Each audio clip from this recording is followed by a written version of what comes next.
Así inicia Noticia en Profundidad. Qué placer estar con ustedes. Soy Tatiana Pérez y les saludo desde nuestra sede central. En Caracas, en Venezuela, a partir de este momento, en la próxima hora, aquí están los temas que vamos a analizar, sobre los que vamos a profundizar. Hechos de coyuntura de esta jornada es Noticia Venezuela.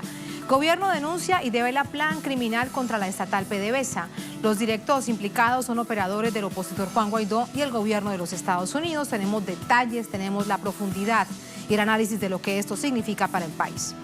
Segundo tema que es noticia, Brasil. El presidente de la nación, Jair Bolsonaro, abre heridas de la dictadura y las consecuencias, no era de otra manera, son inmediatas.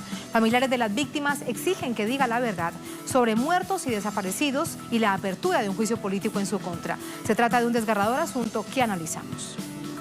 Tercer tema que es noticia, Estados Unidos. El patrullaje de Occidente en el estrecho de Hormuz no tiene grandes seguidores. Miren ustedes, Alemania se muestra esta jornada reacia a la petición de la Casa Blanca por considerar que escalaría la tensión con Irán. Preguntamos entonces qué plantean Reino Unido y Francia, por qué esta región del mundo es fundamental para el petróleo, cuál es la postura de Irán. Profundizamos en ello en el Noticia que así comienza. Bienvenidos, bienvenidas.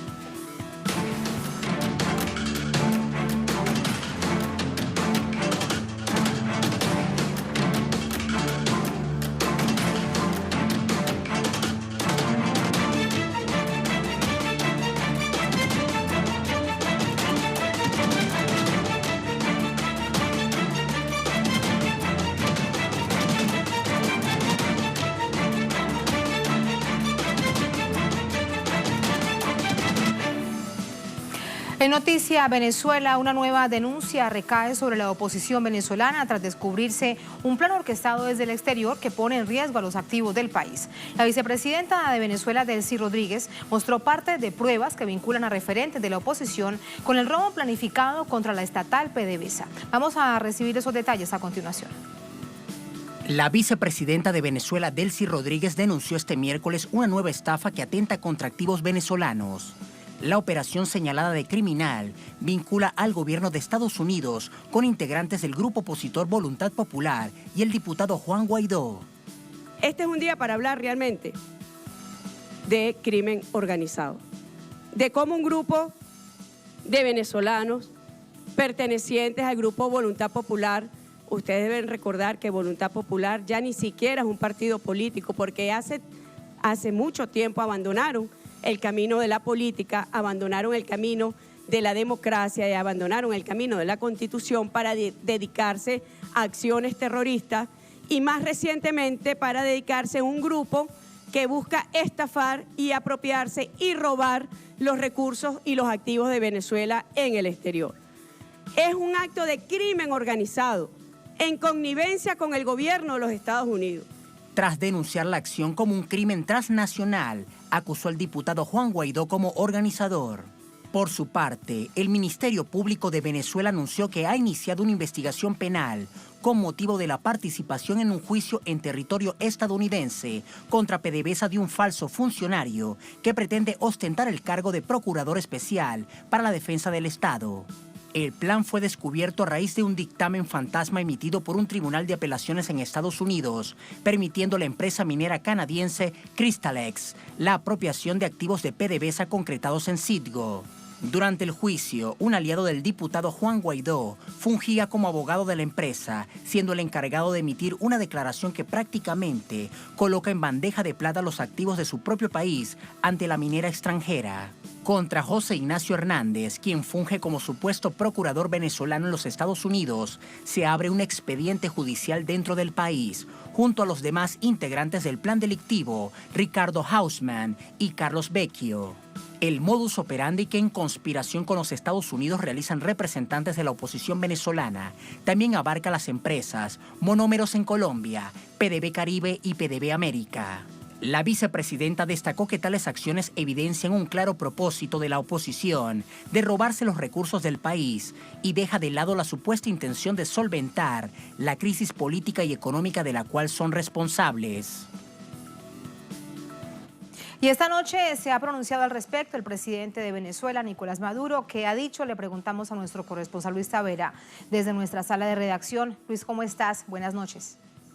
Hola Tatiana, buenas noches para ti, para la audiencia que sintoniza en las pantallas de Telesur. Lo que veíamos en ese material es nuevamente una denuncia por parte del gobierno de Venezuela que enmarca actores de la oposición, específicamente a los que encabezan la Asamblea Nacional en desacato. El diputado Juan Guaidó había anunciado la proclamación de un procurador de Venezuela en un mismo marco ilegítimo, como ya lo había denunciado el Tribunal Supremo de Justicia, con el objetivo de que sirva de experto o veedor de lo que implica los recursos de Venezuela. Esto sucede en Estados Unidos luego de que un tribunal de allá apelara a favor de la empresa canadiense Cristales International Corporation para reclamar unos 1.400 millones de dólares que supuestamente Venezuela, el gobierno, le debe a esta empresa minera. Sin embargo, como lo veíamos en el material que presentabas, la vicepresidenta había explicado que esta empresa minera no tenía ningún contrato de derecho en minería con el gobierno de Venezuela entre los años 2008-2009 en el mandato del presidente Hugo Chávez. A eso, el presidente Nicolás Maduro hace solo horas resaltaba que forma parte de esta estrategia, de este clímax que busca impulsar la oposición de Venezuela para, como otra estrategia, apoderarse de los recursos que ya venían siendo atacados a través de cerco económico, de un bloqueo financiero, y así lo denunciaba el presidente. Te invito a escucharlo. Estos acontecimientos, de cuánto trabajo, cuánta perseverancia diaria, y ya mañana llega el mes número 8, mañana llega agosto, y con agosto ya vienen los vientos decembrinos, ya empieza la recta final del año 2019 que lo vamos a terminar bien, este año lo vamos a terminar mejor que el año pasado. En batalla permanente, con felicidad social, con recuperación económica. Hoy estamos en miércoles de economía productiva, miércoles de economía productiva. Aquí está nuestra vicepresidenta de gobierno, vicepresidenta ejecutiva de la República, compañera doctora Delcy Rodríguez, el ministro. Ahí en esa locución, en esta visita, en la agenda de gobierno que cumple el mandatario venezolano, otro de los puntos que ponía en contexto con la denuncia de este intento de robo a los recursos naturales de Venezuela es la mesa de diálogo que ha planteado el presidente Nicolás Maduro y que hoy, decía, se encuentra en su tercera ronda desde Barbados. Esta actuación, esta doble actuación de la oposición en participar en la ruta de paz que ha propuesto el gobierno, pero además, por otro lado, participar en planes que busquen violar el derecho internacional, es lo que el gobierno está diciendo que puede poner en peligro este proceso de paz que ha impulsado nuevamente el presidente Nicolás Maduro. Esta denuncia, Tatiana, será elevada hacia la ONU, como lo detallaba la vicepresidenta Delcy Rodríguez, para justamente denunciar este ataque y esta nueva violación al derecho internacional. Varios hechos para analizar de inmediato. Gracias, Luis. Muy buenas noches. Buenas noches. Buenas noches. Vamos con el análisis. Para ello nos acompaña Fernando Rivero. Él es constituyente, filósofo, es abogado y con él vamos a desenmarañar lo que esto significa. ¿Cómo estás, Fernando? Muy buenas noches. Buenas noches, Bienvenido Tatiana. a Noticias de Telesur. Gracias a ustedes por la invitación. Hay una serie de situaciones que involucran a la oposición venezolana en el exterior con el gobierno de los Estados Unidos y un hilo conductor es la estatal PDVSA. ¿Cuál es la característica en particular de esta denuncia, de esta coyuntura que se hace durante esta jornada? Bueno, creo en principio que es una denuncia muy grave, toda vez que no es la primera vez que la oposición venezolana se ve inmersa en negocios fraudulentos, en actividades ilegales. Recordemos que hace unas escasas semanas, en el mes de junio, surgió un escándalo relacionado con el dinero de la ayuda humanitaria. El Ministerio Público de Venezuela abrió una investigación al respecto. Funcionarios de alto gobierno, por cierto, aliados a la oposición, como es el caso del mismo secretario de la OEA o, por ejemplo, el ministro de Relaciones Exteriores de Colombia se pronunció. De forma que ya vienen una seguidilla de situaciones enrarecidas donde se queda en evidencia que hay un conjunto de actores de la oposición en contubernio con actores del gobierno de los Estados Unidos que tratan de socavar por una parte el Estado de Derecho en Venezuela, la soberanía nacional, y por otra parte tienen fines económicos tratando no solamente a arrebatarnos las riquezas nacionales a los venezolanos y venezolanas, sino también actividades ilícitas orientadas al usufructo personal. Claro, ahí hay varias cosas, permíteme, yo te voy consultando. Uno, fines económicos para un pequeño grupo, para un grupo de personas. No estamos hablando... Exactamente, para un grupo de personas, con nombre y con apellido, con, diríamos, el bolsillo de un grupo de personas particulares. Sí, estamos hablando por una parte y básicamente son los mismos que estuvieron vinculados en el escándalo con el dinero de la mal llamada ayuda humanitaria, que no era otra cosa que un intento de intervención humanitaria. En este caso, al igual que en ese caso, también se trata en contubernio con empresas transnacionales, en este caso con Cristalex, con actores del gobierno de los Estados Unidos, de ponerle la mano a las riquezas de Venezuela, en este caso también los activos de la empresa venezolana Citgo, ubicada en Estados Unidos, pero eso tiene, por una parte, hacerle un flaco favor a la República, colocando, digamos, una empresa de una valorada en gran cantidad de dólares, de millones de dólares, como es Citgo, al servicio de los Estados Unidos, y por otra parte ellos, digamos, amasar una fortuna, y eso va indudablemente para el bolsillo de los funcionarios, entre comillas, que ha nombrado el señor Guaidó. Y esto no es otra cosa, toda vez que este señor digamos, es un impostor que se ha autoproclamado, estos señores no han hecho otra cosa, entonces no podemos hablar de corrupción, sino que debemos hablar de asociación para delinquir, de estafa. Tenemos que hacer el gobierno otra valoración. El gobierno habla de crimen internacional. Sí, son crímenes internacionales porque vemos que hay toda una confabulación que trasciende las fronteras internacionales para convertirse en una organización internacional, transnacional, que delinque contra el Estado venezolano y en consecuencia contra el patrimonio de todos los venezolanos y venezolanas. Hay personas que van apareciendo como este supuesto procurador que nombra a Guaidó para defender a Venezuela desde los Estados Unidos. Ahora, lo que vemos es que desde hace mucho tiempo él estaba detrás de todas estas operaciones. Claro. ¿Eso sería parte de lo nuevo hoy, verle el rostro a esa persona?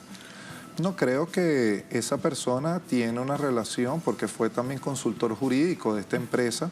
Ahora, lo que ha quedado en evidencia son los nexos, son las redes, sí, las articulaciones económico-financieras que tienen estos actores y, por supuesto, cómo, lejos del interés nacional, colocan en primer plano el interés de los actores políticos que dirigen todo el esfuerzo para procurar la intervención militar en Venezuela. Estamos hablando, en otras palabras, que el gobierno de los Estados Unidos le brinda protección, le da también un halo de legitimidad a estos individuos cuando reconocen un gobierno que no es fruto de las urnas electorales, sino una proclamación en una plaza, y esto sirve a su vez para enriquecer por la vía ilícita a unos señores que no solamente atentan contra la democracia, sino atentan también contra la economía, contra las finanzas, contra la estabilidad de los venezolanos y venezolanas. Claro. Ahora, Cristalex también aparece ahora, no se tenía en los radares que actuara de esa manera. No se tenía información de esta empresa canadiense. Sí, pero bueno, las investigaciones han arrojado, y eso que vamos en una etapa preliminar, que Cristalex está vinculada con Juan Guaidó y con las personas que él nombró, entre comillas, como responsables de, en este caso, el procurador responsable de los asuntos jurídicos del gobierno entrante. Esa es la fraseología que ellos han utilizado, pero todos sabemos que hay una usurpación de funciones, todos sabemos que este señor no es procurador, toda vez que hay un gobierno legítimamente constituido en Venezuela, es el gobierno del presidente Nicolás Maduro Moro. De forma que en este momento lo que está haciendo el gobierno de los Estados Unidos, lo que está haciendo el gobierno de Colombia, lo que está haciendo el gobierno del Grupo de Lima, es legitimar un conjunto de acciones que son ilegales y que estamos obligados, para preservar el Estado de Derecho en Venezuela, a hacer las investigaciones y determinar las responsabilidades a que haya lugar. Pero también los otros estados deben colaborar con eso. Ese es el asunto. Estás hablando del Grupo de Lima, que bien califica el gobierno de Venezuela como el cartel de Lima, porque sabemos que actúan bajo los intereses o bajo lo que exige el gobierno de los Estados Unidos. Toda esta trama me recuerda el gran escándalo ya de hace algunas décadas que involucraba a Estados Unidos, a una figura clave dentro de este proceso en contra de Venezuela, que es Elliot Abrams, es Irán Contra, que se enriquecieron unos a costilla de un problema internacional generado desde los Estados Unidos. Cierto, y vimos la intercambio cantidad de drogas y millones de dólares exactamente que se fueron al bolsillo de Elliot Abrams, razón por la cual él estuvo vinculado con la justicia, lo que pasa es que después lo indultan. Sí, se trata en el caso del gobierno de los Estados Unidos, o mejor dicho, de los gobiernos de Estados Unidos, del imperialismo, de una tradición, de una manera de entender la política, de una manera de entender, digamos, la gestión de gobierno y utilizar a otros países que ellos han considerado históricamente en el marco de la doctrina Monroe, ellos lo han considerado el patio trasero. Bueno, estos países se constituyen entonces, digamos, en lugares predilectos para ir por sus riquezas, por sus fortalezas económicas en función de los intereses de unos pocos. Recordemos que no es la primera vez que pasa, no es la primera vez que ocurre. Ya en el siglo XIX, corsarios de los Estados Unidos se tomaron algunos lugares del territorio de nuestra América. En este momento creo que se impone para todos los gobiernos realmente democráticos del continente, para todos los que tienen algo de decencia en esos gobiernos. Deberían estar muy alertas de lo que está sucediendo en pleno siglo XXI, cómo usurpan los bienes de una nación. Claro, y sancionar, porque lo que ocurre en Venezuela se puede constituir en un precedente sumamente negativo que atente contra el derecho internacional público, contra el derecho internacional privado, que lesione inclusive las relaciones interestatales y que por supuesto cultive un mañana donde el gobierno de los Estados Unidos nombra un forajido como presidente, como primera autoridad, y luego se hacen negocios oscuros que lesionan la calidad de vida de nuestros pueblos, porque ellos terminan apropiándose de recursos económicos y financieros que no le pertenecen. Sí. Ahora, fíjate, durante esta jornada se han registrado, bueno, este hecho que estás ayudándonos a esclarecer y a detallar, pero al mismo tiempo el presidente Nicolás Maduro anuncia un nuevo ciclo, una nueva etapa de diálogo entre las oposiciones, algunas directamente vinculadas con Juan Guaidó, de Voluntad Popular, y el gobierno en Barbados. ¿Cómo entender entonces esta situación? Fíjate cómo juegan de esta manera sucio contra el país, pero van a la mesa de diálogo buscando paz y concordia para los venezolanos. Ellos están combinando de una manera flexible múltiples tácticas. Creo que ellos en esto que se ha llamado en el pensamiento militar estadounidense, la guerra no convencional, utilizan todas las herramientas que tienen a mano. Ellos van a la mesa de diálogo, pero piden bloqueo económico, financiero y comercial. Van a la mesa de diálogo, hablan de elecciones, pero piden intervención militar. Hablan de los intereses sagrados del pueblo venezolano, pero al mismo tiempo roban el dinero propio de los venezolanos y venezolanas. Estamos hablando, en otras palabras, de un doble rasero. Estamos hablando de un gobierno de los Estados Unidos que habla de sancionar a funcionarios venezolanos por supuestas actividades ilícitas, y ellos auspician, protegen a funcionarios que se han dado a la tarea de delinquir, como es por ejemplo Elliot Abrams, pero también se articulan con personas de otras latitudes, en este caso con los líderes de Primero Justicia, con los líderes de Voluntad Popular, que están vinculados a todos estos temas. Claro. Y cuando nosotros observamos esto, yo creo que nos debe llamar a una profunda reflexión, porque se impone una cruzada ética. Claro, y la pregunta, bajo esas circunstancias, ¿cuál es la esperanza realmente de un diálogo sincero? Bueno, nosotros siempre hemos dicho, los que creemos en una patria independiente, los que somos amantes de la paz, los que creemos en la estabilidad del pueblo venezolano, que el diálogo siempre será el camino para la solución de los grandes problemas, para dirimir las diferencias. Nosotros le apostamos al diálogo. Ellos van a ir a la mesa, nosotros debemos estar prevenidos, pero al mismo tiempo impulsando la solución pacífica de las controversias que puedan surgir en el presente y en el futuro. Ahora, de ellos no debemos esperar grandes cosas, porque además el gobierno de los Estados Unidos dirige la oposición venezolana. Y uno se pregunta, entre otras cosas, a propósito de eso, Fernando, si es que todas estas situaciones que se registran desde hace algunos meses con tal nivel de intensidad, lo que están provocando es que el gobierno de Venezuela diga no más diálogo. Sí, porque ellos necesitan, y eso, un ejemplo, una cosa que es ilustrativa, es el sobrevuelo permanente de naves militares estadounidenses. Ellos necesitan una razón, un pretexto para comenzar una escalada militar. Ellos no quieren elecciones porque ellos saben que la mayoría del pueblo venezolano no acompaña al liderazgo de la oposición, porque ese liderazgo está sometido a una serie de escándalos en manejo de recursos económicos, pero adicionalmente, por supuesto, tiene el descrédito de una oposición que es inconsistente, que está dividida, que no tiene un proyecto para Venezuela, que no tiene otro proyecto, mejor dicho, que la entrega de las riquezas naturales al gobierno de los Estados Unidos. Desde esa perspectiva, nuestro pueblo, que ha refrendado la democracia, que ha refrendado la paz, se plantea que es necesario dirimir esto de la mejor forma posible, y esto no es otra cosa que las vías del diálogo. Lo que tanto anhela el pueblo venezolano, vivir en paz y en tranquilidad y con una economía que no sea con una economía que no sea un asunto de afugia, sino que transcurra la vida cotidiana con total tranquilidad. Con respecto a esto que dices de los sobrevuelos que hace el gobierno de los Estados Unidos, ¿cómo entender esas declaraciones del jefe del Comando Sur? Se las da a una agencia de noticias y luego a un canal de la propia embajada de los Estados Unidos. Estados Unidos puede sobrevolar, dice, bajo las normas del derecho internacional, por Venezuela, por Sudamérica, por cualquier parte del mundo. ¿Qué normas internacionales están argumentando? Bueno, ellos en principio y respetan los principios fundamentales del derecho internacional público. Pero lo más grave de todo esto, Fernando, es que también no hay estos medios de comunicación y hasta ese momento, fuera de Venezuela, quien cuestione eso que él llama normas internacionales, que es sobrepasar el espacio aéreo y entrar al espacio aéreo de una nación.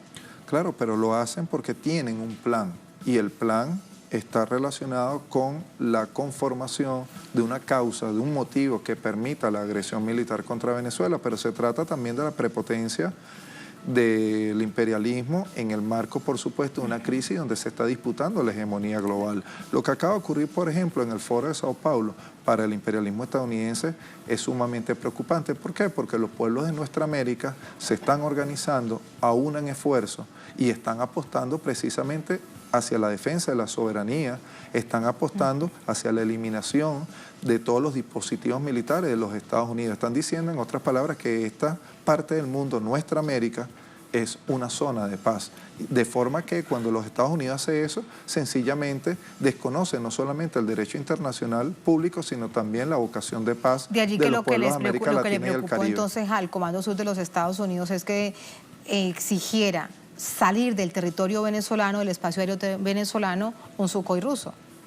Sí, porque además... mirándolo en el ámbito de la geopolítica. Sí, porque además desde el punto de vista geopolítico ellos han vuelto a los cánones de la Guerra Fría. Entonces ellos tratan de colocar una especie de sobre la palestra de un choque de civilizaciones que no existe. Pasaron de la lucha contra el terrorismo, ahora tratan de colocar en primer plano, haciendo mención a Venezuela, y también lo dijeron en el Senado. Por cierto, lo dijo Helio Abrams en el año 2019, que bueno, ellos no podían permitir que un modelo como el venezolano, que es contrario a sus valores, eso que nosotros llamamos el socialismo, así lo dijo Helio Abrams, eso que ellos llaman el socialismo, mejor dicho, florezca, porque eso atenta contra la seguridad nacional. En ese contexto se dan estos sobrevuelos. En este contexto se fortalecen los dispositivos militares de los Estados Unidos en el Caribe. Por ejemplo, la presencia de fuerzas especiales en Puerto Rico. Por ejemplo, el incremento de personal militar allí en Colombia. Por ejemplo, el incremento o el planteamiento de Pompeo, mejor dicho, de colocar tropas en la triple frontera. Se trata de todo un andamiaje de naturaleza militar, y allí se inscriben, por supuesto, los sobrevuelos que recientemente vienen ocurriendo en Venezuela. Claro, para despedirte sobre el Foro de Sao Paulo, después de las resoluciones, después del éxito, tantas organizaciones de carácter político, movimientos de izquierda, progresistas, de tantas partes del mundo que estaban en Venezuela, ¿hay algunos referentes de la oposición tratando de buscar titulares diciendo que el Foro de Sao Paulo fue un fracaso? Uno se pregunta ¿quién les manda a decir eso? Porque evidentemente fue todo lo contrario, que fue un fracaso, dicen. Sí, bueno, la declaración final da cuenta de todo un plan, de un diseño concertado por todas las delegaciones. Estamos hablando de más de 1.500 delegados, casi la mitad de delegados internacionales de todas partes de América Latina y el Caribe, y también, esto hay que destacarlo, de África, de Asia, de Norteamérica, específicamente. Con esto hago referencia no a México, sino a estadounidenses y canadienses que estuvieron allí. Sí. Estamos hablando de europeos que vinieron del País Vasco, de Cataluña, de Italia, de Francia, eurodiputados. Sí. En fin, estamos hablando de un encuentro de fuerzas progresistas y de izquierda que trasciende el continente para convertirse en un encuentro de naturaleza mundial en apoyo a la revolución bolivariana, condenando el informe Bachelet, porque es un informe parcializado, manipulado, condenando el bloqueo a Cuba, el bloqueo a Venezuela, las medidas unilaterales coercitivas. Estamos hablando también, por supuesto, de la solidaridad con los luchadores sociales, los defensores y defensoras de derechos humanos en Colombia, que a pesar del Acuerdo de La Habana siguen siendo asesinados por el paramilitarismo con la mirada cómplice del Estado, del gobierno colombiano específicamente, y asimismo la solidaridad con los pueblos que están en lucha, por ejemplo en Bolivia con la candidatura de Evo Morales, la fórmula que ha presentado el Frente Amplio en Uruguay o la fórmula donde participa el kirchnerismo en Argentina. Se trata en definitiva, y estos son solo ejemplos, de un gran esfuerzo que se ha hecho en Venezuela para construir con, digamos, una mirada de un mundo o apuntando hacia un mundo pluripolar, un nuevo planteamiento que es la expresión de los intereses sagrados de las grandes mayorías de nuestra América. Con eso te despido, Fernando. Muchísimas gracias. Tatiana. Un placer y muy buenas noches. Así nos vamos a la primera pausa en esta emisión de Noticia. Al volver en Noticia Brasil, el presidente de esta nación, Jair Bolsonaro, abre heridas de la dictadura y las consecuencias son inmediatas. Familiares de las víctimas exigen que diga la verdad, exigen al jefe de Estado sobre muertos y desaparecidos en la dictadura y la apertura de un juicio político en su contra. Se trata sin duda de un desgarrador asunto que analizamos al volver. Estamos en Es Noticia.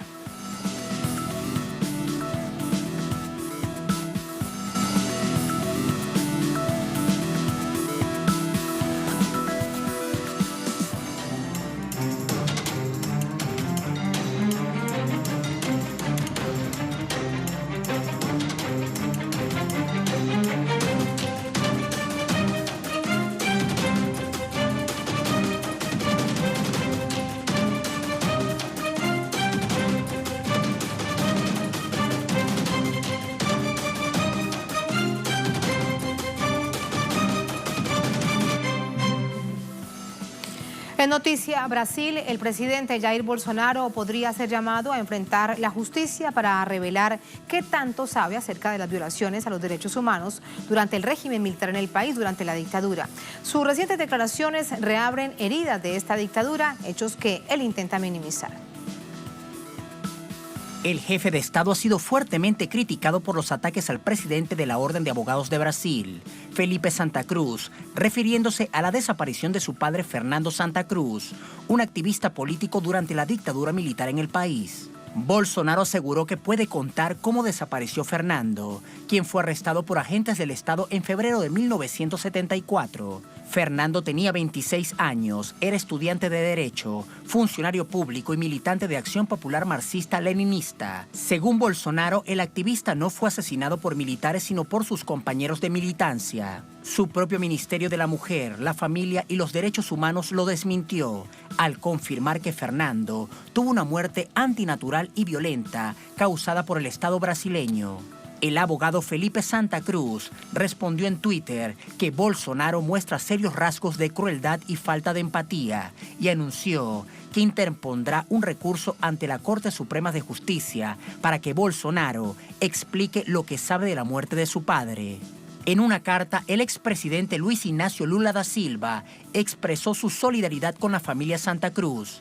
Brasil no merece escuchar las palabras de odio de quienes, por el puesto que ocupan, deberían referirse con respecto a quienes sacrificaron sus vidas por la libertad en nuestro país, escribió. La víspera, Bolsonaro remató ante la prensa al afirmar que los documentos oficiales sobre la violación a los derechos humanos en la época de la dictadura son bla, bla, bla. El mandatario cuestionó el trabajo de la Comisión de la Verdad, creada durante el gobierno de Dilma Rousseff, que documentó al menos 443 asesinatos o desapariciones, así como 377 responsables y testimonios de las víctimas. Bolsonaro añadió que respeta la ley de amnistía de 1979, que eximió a los represores de sentarse en el banquillo y excarceló a miles de presos políticos. El mandatario mantiene una pugna con la Orden de Abogados, a quienes acusa de obstruir la investigación sobre el ataque que sufrió el año pasado durante un acto de campaña. Desde antes de aspirar a la presidencia, Bolsonaro ya confesaba su melancolía y admiración por la época de la dictadura. Allí hay muchas preguntas por ahora seguramente sin respuesta, pero mucho por analizar desde esta visión del derecho humano en Brasil. Para ello nos acompaña Rodrigo Mondengo, abogado, militante de derechos humanos, nos acompaña desde Río de Janeiro. Rodrigo, ¿cómo estás? Buenas noches. Hola, buenas noches. Rodrigo, esto que ha dicho el presidente, ¿cómo debe ser entendido? Que hay mucha información que él tiene y que debe contarla a la Comisión de la Verdad sobre la que él tanto ha criticado. ¿Cómo entender esas declaraciones del presidente Bolsonaro? O presidente Jair Bolsonaro deu uma declaração dizendo que a Comissão da Verdade era uma balela, uma broma. E ao dizer isso, ele comete um crime de responsabilidade, porque de acordo com a lei que estabelece os crimes de responsabilidade que podem gerar impeachment de um presidente da República no Brasil, proceder de modo incompatível com a dignidade, a honra e o decoro do cargo. E ao chamar de balela um relatório oficial do governo brasileiro, oficial do Estado brasileiro, ele comete crime de responsabilidade, Ele já se beneficia da lei de anistia, diversos torturadores e assassinos da ditadura do Brasil se beneficiam da lei de anistia do final da década de 70, de 1970, mas, então, por isso, ninguém no Brasil foi punido, Em 2012, se faz a Comissão da Verdade, e a Comissão da Verdade apurou diversos crimes e tornou oficial o Estado brasileiro reconhecendo que cometeu esses diversos crimes, E o presidente Jair Bolsonaro, ao chamar de balela, de broma, um documento oficial do Estado brasileiro, ele comete, sim, crime de responsabilidade. Não só por isso, ele cometeu diversos outros crimes de responsabilidade nesses 6 meses de desgoverno Jair Bolsonaro. Ahora, Rodrigo, ¿qué tanta capacidad hay en la visión política teniendo la claridad de los antecedentes del Congreso, de cómo se mueve, de cómo funciona tantos aliados del presidente Bolsonaro para abrir un juicio político en su contra? ¿Así exista una base jurídica para eso? Já existe base jurídica, mas muitos parlamentares já estão começando a debater a possibilidade de apresentação de um pedido de impeachment que tem que ser aceito pelo presidente da Câmara dos Deputados Federais aqui do Brasil, E o presidente da Câmara, a partir daí, ele dá início ao processo de impeachment, Hoje, o Bolsonaro ele tem uma maioria folgada no Congresso brasileiro, Antes de um processo jurídico, o processo de impeachment ele é um processo político também, E ao ser um processo político, depende muito dos clamores populares e da interferência que a população tem sobre o Congresso, Hoje ele tem maioria, só que cada vez mais ele perde essa base, tanto socialmente, e a gente consegue observar no Congresso que ele perde essa base no Congresso também. Eu acredito que no próximo período existe a possibilidade real da aceitação de um pedido de impeachment com relação ao presidente da República, Ele cometeu diversos outros crimes, como eu disse, declarações que ferem diretamente o decoro e a dignidade e a honra do que o cargo exige. Ele, por exemplo, essa semana defendeu o trabalho análogo à escravidão. Semana passada, ele atacou quem defende o meio ambiente, disse que apenas os vegetarianos defendem o meio ambiente, e por aí vai. Toda semana, na verdade não, todos os dias existem declarações diretas do Bolsonaro que esse inciso desse artigo, né, da lei de crime de responsabilidade estabelece. Então, ele está ferindo diariamente a lei de crime de responsabilidade. Agora, basta saber se o clamor popular, né, e essa base no Congresso dele vai conseguir garantir que ele permaneça no cargo depois das apresentações dos pedidos de impeachment. ¿Qué hacer para proteger, para blindar esta Comisión de la Verdad que, por lo que hemos visto también en los últimos días y también en retrospectiva, tiene tanto todavía por conocer? Eu não entendi direito, desculpa. La Comisión de la Verdad, tan golpeada en el gobierno del presidente no electo Temer, tan golpeada en el gobierno de Bolsonaro, ¿qué hacer para blindarla, qué hacer para protegerla y que siga buscando esa verdad sobre los crímenes de la dictadura?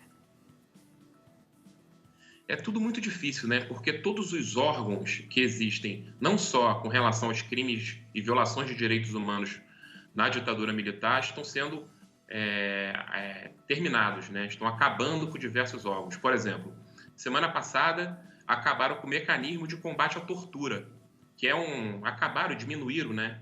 Esse mecanismo de combate à tortura que vê as violações de direitos humanos no presente, nos presídios brasileiros, né? As pessoas que estão em cárcere, né?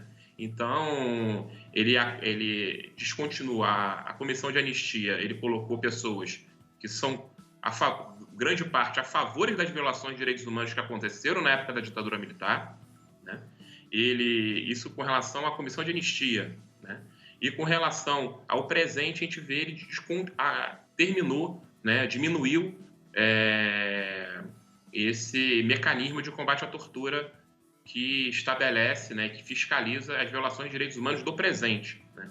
Então, a militância de direitos humanos no Brasil hoje, que já sabia desde a eleição do Bolsonaro que seria difícil, a gente consegue ver que está sendo ainda mais difícil.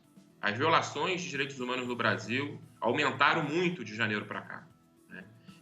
Eu moro no estado do Rio de Janeiro e aqui no estado do Rio de Janeiro a polícia do estado, né, a polícia militar aqui do estado, está batendo recordes de mortes em operações policiais, né? Cada vez mais matando mais pessoas. Isso que aqui já matava muito, já tinha muitos homicídios. E esses homicídios estão sendo cada vez maiores desde a eleição do Bolsonaro, tendo em vista que esses agentes de repressão do Estado, esses agentes que cometem crimes em nome do Estado, se sentem livres por parte, inclusive, do presidente da República, que defende violações de direitos humanos. Que defiende la dictadura y que habla con ella con cierta tristeza, si se quiere. Muchas gracias, Rodrigo, por ese análisis. Buenas noches. Boa noite, muito obrigado. Muchísimas gracias, muy obrigado. Así nos vamos a la segunda, última pausa en esta emisión de Es Noticia. Al volver salimos de la frontera de América Latina, es noticia los Estados Unidos y Oriente Medio. El patrullaje de Occidente en el estrecho de Hormuz no tiene grandes seguidores. Miren ustedes lo que sucede esta jornada. Alemania se muestra reacia a la petición de la Casa Blanca por considerar que escalaría aún más la tensión con Irán. ¿Qué plantean entre tanto Reino Unido y Francia, que en Estados Unidos le pide la misma petición?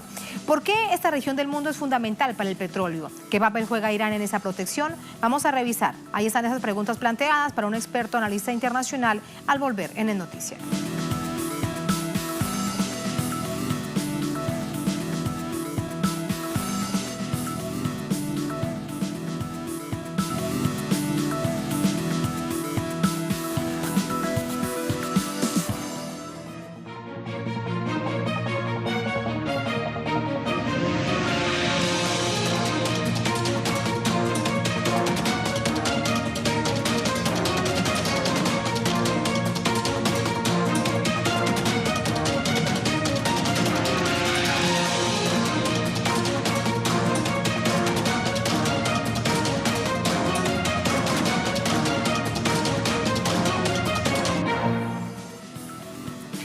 En noticia, los Estados Unidos, la petición de la Casa Blanca de generar un patrullaje de Occidente en el estrecho de Hormuz alerta a Irán y genera reacciones en contra. Este miércoles, el gobierno alemán consideró que una misión de custodia del estrecho de Hormuz complicaría esfuerzos europeos para alcanzar una solución dialogada con Irán. En lenguaje diplomático dijeron no al pedido de Estados Unidos de sumarse al patrullaje. Desde Berlín, la portavoz del gobierno alemán declaró que la prioridad debe ser esfuerzos para desescalar la crisis de los petroleros entre Teherán y Londres. Días atrás, Estados Unidos solicitó a Alemania, Francia y Reino Unido que se unan a su misión militar en el Golfo Pérsico para combatir supuestamente la agresión iraní. Desde Teherán, el presidente Hassan Rouhani aseguró que su gobierno se opondrá a cualquier violación de las regulaciones que pongan en riesgo esta región y la seguridad de la navegación del Golfo Pérsico, el estrecho de Hormuz y el Mar de Omán. Por ahora, el gobierno británico solicitó a sus navíos evitar el tráfico por esta zona, por el estrecho de Hormuz.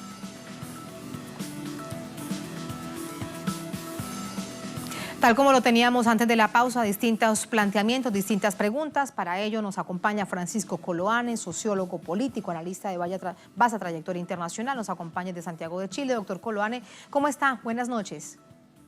Buenas noches, Diana. Gusto hablar con usted de nuevo. Muchísimas gracias. ¿Qué es lo que busca Estados Unidos con esta propuesta que le hace a Alemania? Ya conocíamos la respuesta de Alemania, pero también se espera, porque no se ha visto con tal claridad, la de Francia y de Reino Unido en este patrullaje. ¿Qué más patrullaje se necesita en el estrecho de Hormuz y en esta región del mundo? Estados Unidos está con una política exterior agresiva desde ya un año a esta parte y está perdiendo en todos los frentes. Está perdiendo el frente en Corea del Norte, eso se ha alejado, posibilidad de otra cima con Kim Jong-un. Las relaciones con Rusia no están buenas, las relaciones con China están complicadas, por decirlo de forma más moderado, digamos. Y el tema de Hormuz es un tema crítico y donde se lanzan señales porque el estrecho es fundamental para el suministro de petróleo a nivel global, es un quinto del flujo de petróleo a nivel global que atraviesa ese estrecho. Entonces, Irán está en su derecho de proteger sus intereses y corresponde a proteger los intereses de esa región y de ese estrecho. Por lo tanto, Estados Unidos es un elemento alienado en la región y en la zona. Y se está metiendo, yo diría, en una camisa de 11 varas, porque si va a empezar a patrullar de forma permanente, va a desarrollarse y se va a instalar una situación de permanente tensión y sobre todo de permanente tensión con el riesgo de un enfrentamiento bélico. Entonces, la cautela de Alemania, la ambigüedad de Francia y también no la ambigüedad de Boris Johnson o el nuevo gobierno británico, sino tiene muy No es la pocas ambigüedad, pero posibilidades fíjese, doctor Coloane, que lo que no responde directamente, pero usted que es experto en la diplomacia en estos asuntos, le quiero preguntar lo que se lee entre líneas. Dice Reino Unido, le pide a sus navíos que traten de no pasar por esa zona, que busquen otras rutas marítimas y que van acompañados por la Armada de la Realeza. Entonces, diríamos que entienden la propuesta tan peligrosa de los Estados Unidos. Claro, por supuesto, no hay confianza. No hay confianza porque el Estado norteamericano, es una opinión un poco osada de mi parte, se desestructuró en la política internacional y también en la política doméstica. Ese Estado tiene problemas en la conducción de los temas globales, calentamiento de la Tierra, temas de pacificación en muchas zonas del planeta. Por lo tanto, por mucho que haya un vaivén político en Gran Bretaña o Reino Unido, sale May, entra Johnson, de todas maneras ahí hay una política de Estado de no enfrentamiento con Irán o con ningún país de esa región. Es una política muy clara de Europa. A Francia tampoco le interesa un enfrentamiento. Estados Unidos no está en esa región. Es un poder ajeno a esa región. Geográficamente no le corresponde estar comprometido, digamos, a fondo para mantener su hegemonía con posibilidades de enfrentamiento bélico. Es decir, si usted piensa lo absurdo de la política de Estados Unidos de llevar al límite de un enfrentamiento bélico la presión, que en primer lugar se trata de desestabilizar el gobierno en Irán. Ese es el objetivo que tiene prácticamente atrapado a la administración no solamente de Trump, sino que a los anteriores. Obama buscó una solución, porque tanto en el Pentágono como en la OTAN y en los mecanismos de los think tanks que piensan respecto a Irán, todo el mundo sabe que Irán no tiene una vocación de expansión por ningún motivo. Nunca la tuvo históricamente en la época moderna de Irán. No tiene razón de expansión. Y tampoco tiene razón de tener un arma nuclear. Es decir, Irán es un país que tiene una propuesta de desarrollo usando la energía nuclear. Entonces, Estados Unidos expone sus relaciones en la Alianza Transatlántica con sus principales aliados, Gran Bretaña, Francia y Alemania, por este empecinamiento de sectores no pro guerra, es decir, sectores agresivos, belicosos de la política exterior de Estados Unidos. En ese sentido, doctor Coloane, es interesante la respuesta del gobierno alemán. De hecho, el propio ministro de Exteriores este fin de semana, el que pasó, dice es una propuesta inaceptable y marca la diferencia en este asunto entre Estados Unidos y Alemania. Y luego vemos cómo Irán responde, se reúne con el gobierno de Omán y dice, quienes protegen realmente de la piratería, del crimen internacional, del quiebre del derecho internacional de esta zona, somos nosotros, Irán, y el gobierno de Omán, y el gobierno de Omán así también lo reconoce. Así que entonces también la pregunta es, ¿en manos de quién está la protección de esta región del mundo, de esta parte del mundo? En manos fundamentalmente de aquellos países que tienen una potestad geográfica inmediata territorial. En primer lugar, Irán. Es decir, es el primer responsable de la protección de esa región. Y Omán, hasta cierto punto también, pero Omán tiene un poderío mucho más limitado que el de Irán. Entonces, es muy interesante lo que usted plantea y lo que se está planteando ahora respecto al estrecho de Hormuz, porque es una variable muy inteligente del gobierno de Irán de colocar en la palestra, en el debate, cómo se va a utilizar ese estrecho, donde se atraviesan un quinto de la distribución y el comercio de petróleo a nivel global. Entonces, obviamente que Irán tiene la prioridad de la protección. No hay otra razón de incorporar a otros países que son ajenos a los equilibrios de la zona. Estados Unidos no es bienvenido en esa región. Claro, ahora, sí. Uno lo escucha usted y muchos también nos están escuchando que nos están viendo de Irán, pero esto está muy lejos. Esto es una región del mundo que a América Latina no le incumbe. El asunto central y la peligrosidad está en esa zona del mundo, en el paso del petróleo y lo que significa para el precio internacional del crudo, doctor Coloane. Claro que puede afectar, porque un quinto del petróleo del mundo atraviesa esa zona, es muy alta, es un 20%. Eso claramente va a tener una implicancia en el precio del crudo. ¿Y quién sufre eso? Europa. No lo sufre Estados Unidos. Europa depende mucho más de esa zona en términos energéticos, en términos de petróleo y de crudo, que Estados Unidos. Estados Unidos tiene otras posibilidades. En cambio, Europa no tiene otras posibilidades. Pero el tema central es que un enfrentamiento bélico en esa zona es prácticamente a las puertas de Europa, es decir, de Europa Oriental y de Europa del Este. Entonces, Estados Unidos está en una política desfocada, producto de la insuficiencia interna, políticamente hablando, de cuál es el objetivo de Estados Unidos para continuar con la idea de que ellos pueden liderar el mundo en general. Esa es una pregunta que aparece como filosófica, pero hay que planteárselo a los norteamericanos. Y el pueblo norteamericano hoy día no está discutiendo este tema en las elecciones. Está discutiendo temas de salud, temas de bienestar social, otros temas. Prácticamente no le interesa al público norteamericano que Estados Unidos, ¿no es cierto?, empiece con otro conflicto bélico parecido al de Irak, que terminó en desastre, Y con Irán va a ser aún peor, porque va a afectar toda esa región, que además tiene un impacto en Europa. Si eso es lo que Estados Unidos, ellos lo saben. Entonces a mí me parece que es un aliado desleal con la Unión Europea.